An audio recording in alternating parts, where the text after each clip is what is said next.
ตำจนเหือสัตว์เหือใส่สบายที่จะเป็นนอกมันเป็นใส่แล้วสิค่ะนี่นั่งตำอยู่2 เสี่ยวแล้วค่ะตำแล้วก็เบ้าพื้นแล้วก็ตำเบ้าพื้นจานต้มอ่ะบ่เอาน้ำอุ่นบ่ ไพ่กระดับก็คือถ้าไพ่ดับคือจบเลยพี่น้องไม่ตลดโทรศัพท์ไม่ตลดคลิปนะครับไพ่ดับไปงาสัญญาณก็บ่มี บุญไปสั่งไผ่มาดับเนาะฝนบ่ตกผ้าบ่ลมกับไฟดับรถยากหมูยากผูโอ้แต่น้ำไผ่ผ้านี่ไปเอาไปแล้วเก็บนะแพงๆเอาไปมาหลดแพงก็ไทยเดือนนึงนะเดือน7-8 แสนนะ ไผ่จังเป็นยังมันขาดหรือยัง เดือนนี้ได้ให้สิน่าให้สิจ่ายค่าไฟหลายเพราะหยัง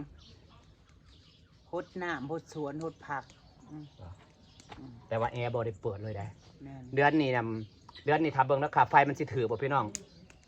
เป็นเดือนที่ฉันประหยัดไฟที่สุดฉันบ่ได้เปิดแอร์เลยบ่ได้เปิดพัดลมเลยแล้วก็เวลาเฮ็ดเด่นแบบว่า เป็นเดือนที่ฉันเองบ่ได้หลักกะเอิ้นว่าหยังวะปฏิบัติแบบว่าสุดๆน่ะสิลองเบิ่งว่าค่าไฟมันสิเป็นแนวใดหั่นนะประหยัดบ่ว่าเปิดหยังนี่บ่เคยเปิดข้างเปิดปุ๊บปิดปั๊บเปิดไฟนี่เปิดยามมีเวียกเปิดที่เฮ็ดปิดแบบว่าแล้วล่ะเป็นเดือนที่ฉันมีระเบียบที่สุดฉันจะฮู้ว่าค่าไฟมันสิลงบ่ เขาเอากันก็ พัก เต้น กับบ่ค่อยได้โฮสพักกับอาทิตย์ละเทื่อมันมีต้นไม้ใหญ่เด้มันมีพักน้อยเด้ มันวิทย์น้ำมาช่วยแล้วกัน เออ ต้นไม้ต้ มัน นเป็นพักใหญ่ต้นพืชใหญ่เดี๋ยวได้พี่น้องต้นมะพร้าวกับต้นใหญ่เลยโฮสอาทิตย์ละครั้งเอาสร้างในไซต์เกาหลีอันนั้นแมงลง แมงลง หมวกบกลงอันโตเคียนในงามๆนะเดือดตะกางสีดยาวแล้วรอบหนึ่งเลยว่าฟังเบิ่งแล้วบนบ้านมึงอื่น เคยเนาะ แล้วบนบ้านมึงจะสีดบ้งเจ้ามาแต่ใส่บ้งเอาตัวขาวๆนั่น มันกินใบมันน่ะ เป็นกับกาดอยู่อันยังไปไกลแล้วขนาดนกกินเซลยังบ่เบิดสีดไปแล้วรอบหนึ่งยังบ่ตายหรอกสีดรอบใหม่ เอายาที่ซื้อมาแล้วสีดกันเด้ถ้ามันบ่ตายก็สีซื้อพอลิดอนแล้วมาสีด ทุ่งห่อนก็มีอยู่บ่ทุ่งใส่เครื่องแกงเครื่องหยังนะเขามีจะบอกแล้วที่ไม้มันสิเอาสะระแหน่มาให้แล้วสิตักน้ำข้าวปุ้นให้มันหวะ แล้วทันอยู่ละเฮ้ยมันเริ่มแหลกเห็นไหม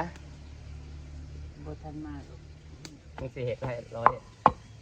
ขวถามันบ่ละ เป็นกัดนี่แล้ว เริ่มแหลกเลยเอากระซับไปขวพี่น้อง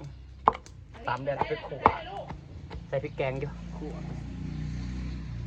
บนประเทศน้ำยาป่าแต่ว่าน้องเห็ดน้ำยาไก่อยู่สิแต่จะน่าจะเห็ดน้ำยาป่าใส่พริกแกงให้มันแดงเก็กหน่อยนะเฮ้ยให้มันแดงกว่าตะกี้นะเนาะ อันนี้จะแถมแดงเขาก็ใส่น้ำหนาอันเนี้ยใส่ เป็นน้ ใส่อันเนี้ยใส่พริกแกง ำพอถึงเอาน้ำหนามได้แล้วใส่พริกแกงนั่น แม่นมันก็แดงมันก็หนากินกว่า ใครจะลงมือ เบิ่งอีนางเด้อทำเขาเร็ว มาหมดจะมาอีกแล้ว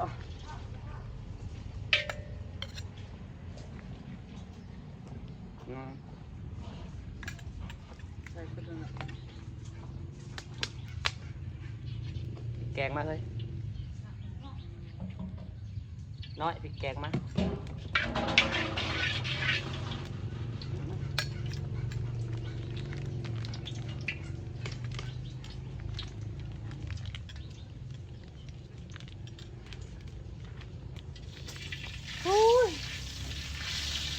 ทำโฆษณาในใจแล้วหายตีเดียมแม่งเลย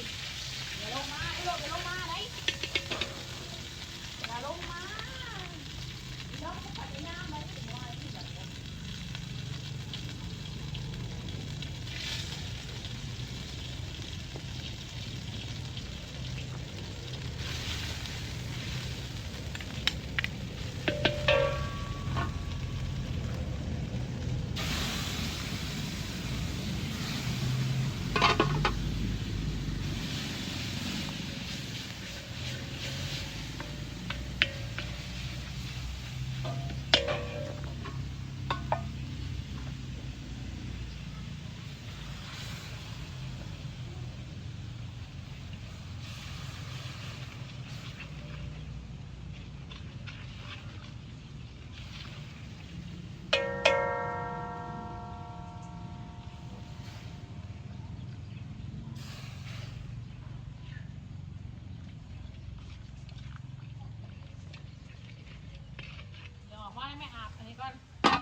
สูตรสะดอกดิ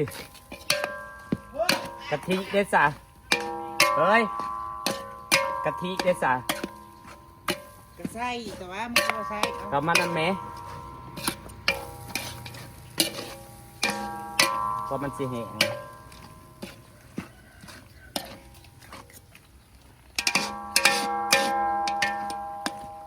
ว่ากะทิของไทยอร่อยดีอร่อยดี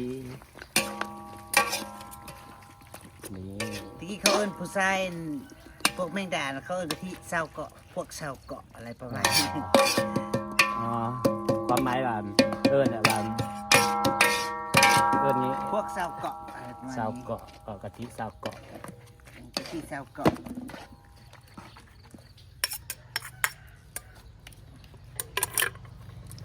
ที่สาวเกาะชาวเกาะว่ากะทิของไทยอร่อยดีอร่อยดีนี่เราคั่วกะทินะคะพี่น้องจ๋า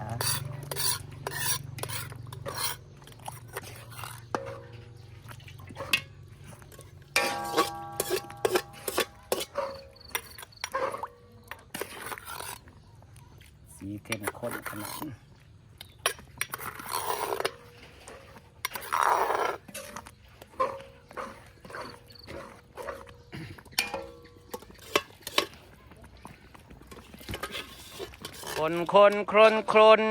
คนเยอะๆค่อยกิน เพื่อมันคือแห้งไปน้องให้มันขึ้นหนาแดงพุ่น แน่น ให้น้ำหนาควรน้ำหนาให้มันแดง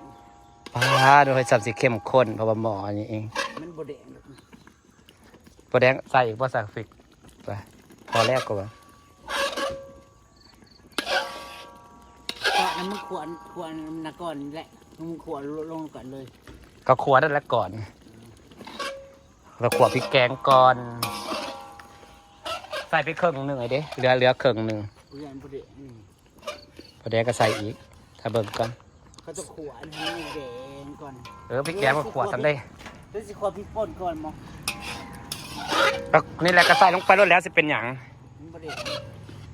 พวกกูขัวครึ่งหนึ่งก็บักหลายๆเลยนะ ค่อยมันแซ่บน้อยเนาะ กระสีประมาณนี้แหละน้ำพริกน้ำยาไก่ แต่มันแดงแจ๊ดคือน้ำยาป่าเลยก็ไม่ได้เลยเฮ้ยสีประมาณนี้แหละ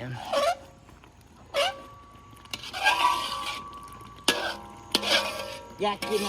น้ำยาข้าวปุ้นโคราชดิ น้ำยาอย่าง น้ำยาข้าวปุ้นโคราชยากแซ่บเป็น บ่ ยากะทินี่แหละ อ๋อ แต่แม่นางสมมันได้แม่ยุดนะ อืม แล้วเห็ดแซ่บ น้ำเงี้ยวก็แซ่บเด้อเอาอยู่บ้านมันก็เห็ดน้ำเงี้ยวจุดเถื่อน้ำเงี้ยวใส่เครื่องในหมูให้คักคือยังนี้โซซีมือปรุงเลยเหรอเธอพวกฉันกำลังคั่วท่าแล้ว ผักสดๆจากสวนเบาเอื้อจ้า ผักพะลาหมัก คุยเป็นคุยมื้อนี้นะนางหมักผัก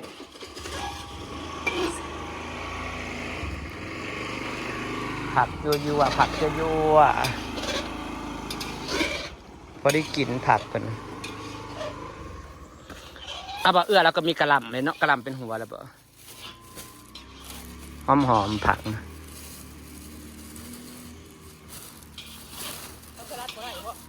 ดีเด้ผักสลัดผักกัดแก้วกระหล่ำนี่ผงนัวยั่วๆจ้าเฮ้ยเว้นหน่อยพดบ่ผงนัวดิเฮ้ย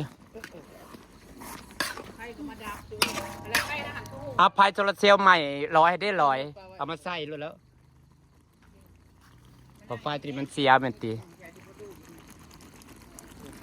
แรกตัวนี้มันเสียมันหูบ่ บอตัวลอยซื้อมาใหม่เห็นเด้ ต้องสั่งซื้อมาเลย หอมกะปิเด้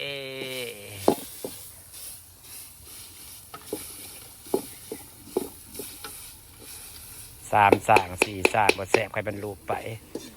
โอ้แต่กัดเค็มเลยโทษอำมาลาเด้อเขามีหน้าที่ขัวเขาไม่ได้มีหน้าที่ปรุง นี่การันตีน้ำซุปเราเข้มข้นขนาด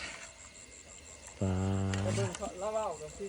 เก่งอันนี้นะ ผมเราบุเคยมีลูกค้าแก่เนี่ยแต่ว่าบุคุยกับเราเรื่องการเมาการของ เฮ้ยจับดูมาจ้ามาจ้ายาขนมจีนแซ่บแท้แน่นอนเข้มข้นขนาดนี้